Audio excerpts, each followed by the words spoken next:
I do want to say that Andy was talking about the 13-year-old. Well, I was that 13-year-old once. I was lucky enough to become an Eagle Scout when I was 13, and in that same year, I was able to go to a thing that they were running in the National Capital Area Council, which my troop was in.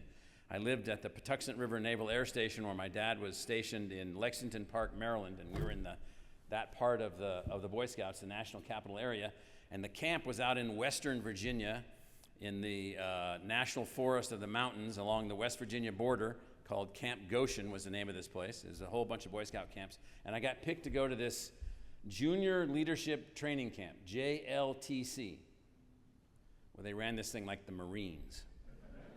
30 seconds of water, soap up your bodies, rinse your body, up at dawn, to bed at midnight every night, taking on projects, solving problems, working as a group. It was unbelievable.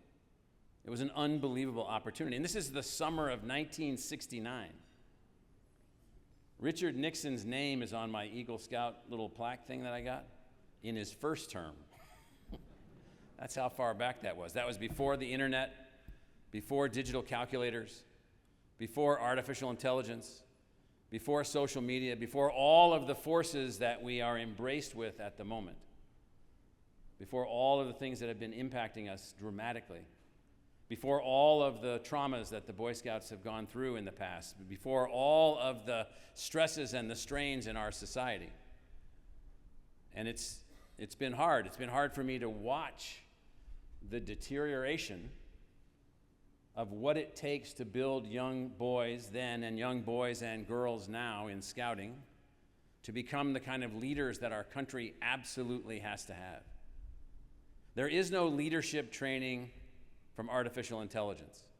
There is no leadership training from the internet. None.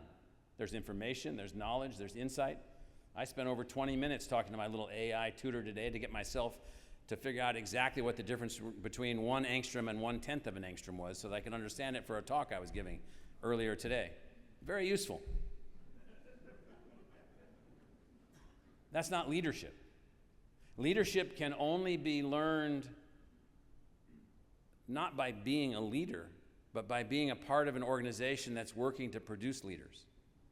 Being a part of an organization which has a merit-based functionality. The Boy Scouts are completely merit-based. You wear a uniform. Scouting, you wear a uniform. You wear a uniform so that the wealth of your family cannot be projected. You wear a uniform so that what you have done on a merit base can be projected. I earned this badge. I earned this badge. I was able to do this. I was able to do that. I was able to make these things happen. Leadership can only be taught human to human, face to face, person to person, challenge by challenge, problem by problem. As we've worked to dismantle scouting in our society. I have talked to people. I was a scoutmaster in New York City. I had people spit at me as a Boy Scout leader. It was unbelievable. Now, I'm the kind of person I'll spit back. Or I'll approach you close enough to ask you why your knees are shaking. So don't spit on me again. We're at a very critical moment in our society. The rate of technological change is accelerating beyond anything any human has ever experienced, ever. Literally today, I'm talking to a robot, asking questions about 3 nanometers, 2 nanometers, 10 angstroms, 1 angstrom, sub-angstrom, field effect of electrons as you get so small that you then start working into quantum outcomes that don't allow your semiconductor chips to work. And this dude on this thing talking to my car, to this AI system, is answering me.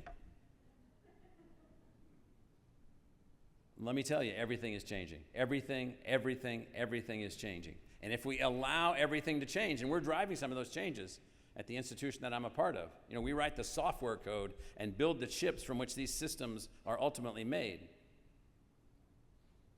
But if we allow those things to become the way that we move forward, if we allow human beings, children in particular, to become dominated by 15 hours a day on some computer where they're looking at some fake bunch of stuff that's been produced by someone out there that has nothing to do with reality, we're in serious trouble.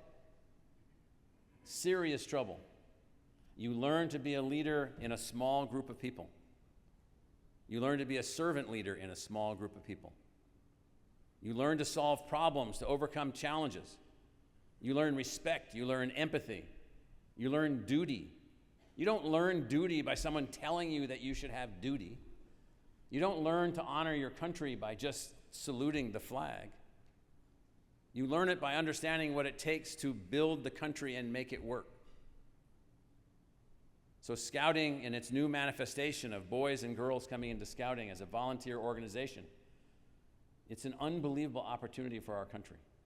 We've got to get back on this track where we produce actual human leaders. If we get off this, if we get too far off this, the mess is going to be dramatic.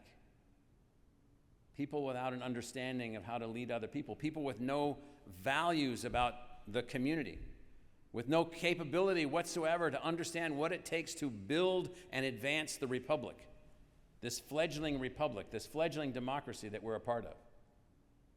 And so Scouting for me, unbelievably essential on all of those fronts. Rick Shangraw, who was up here a moment ago, he and I went to a school in Syracuse, New York called the Maxwell School for Citizenship and Public Affairs. It's at Syracuse University. We were both PhD students there. Now you'd say, you have to get a PhD in that stuff? No laugh.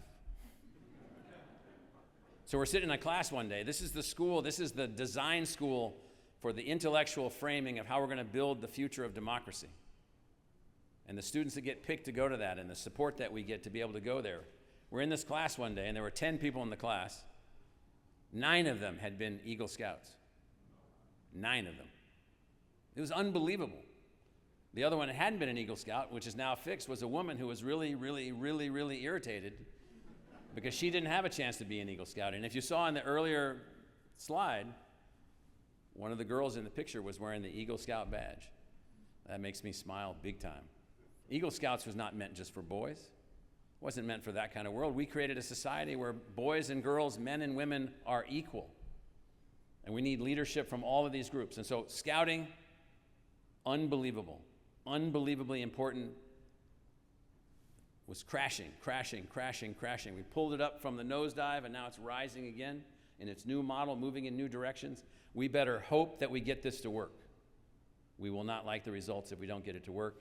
And there's a lot of these 13-year-olds now, 14-year-olds, who need what Scouting is about. I know that because of what it was able to do for me. So thank you for this recognition.